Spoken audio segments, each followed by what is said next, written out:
भारत में हर साल 15 अगस्त को स्वतंत्रता दिवस के रूप में मनाया जाता है।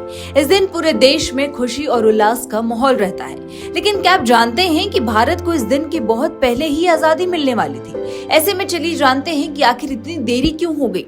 आपको जानकर हैरानी होगी कि पहले स्वतंत्रता दिवस 15 अगस्त नहीं बल्कि 26 जनवरी को सेलिब्रेट किया जाता था। ये सिलसिला एक दो बार नहीं बल्कि 18 सालों तक चला।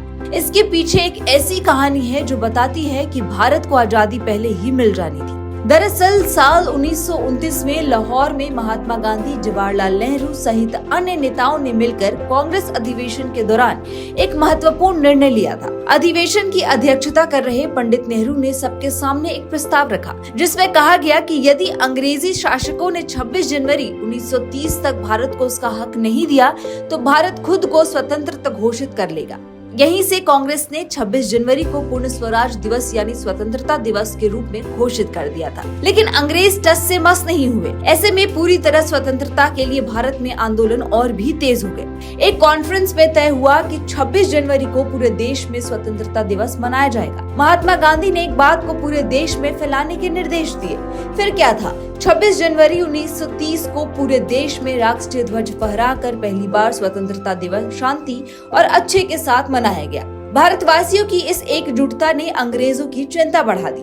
हालांकि इस भीड़ ने बापू की बात को कायम रखा और बिना हिंसा और शोर शराबे के आजादी के लिए अपना उत्साह प्रदर्शित किया। इस दिन पंडित नेहरू ने भी तिरंगा फहराया। दरअसल जब भारत अंग्रेजों की गुलामी से आजाद हुआ तो उस वक्त Lord Mountbatten viceroy governor general थे। माउंटबेटन लक में विश्वास रखते थे। उनका मानना था कि 15 अगस्त की तारीख उनके लिए बहुत लकी है। ऐसा इसलिए क्योंकि इस तारीख को यानी 15 अगस्त 1945 को जापानी सेना ने आत्मसमर्पण किया था। माउंटबेटन उस वक्त अलाइड फोर्सेस के कमांडर थे। उन्हें इस जीत के हीरो में गिना जाता है। यही वजह है कि जब भारत को आजादी देने की बात की गई तो माउंटबेटन ने 15 अगस्त की तारीख को चुना और इस दिन आधी रात में देश को आजादी मिली।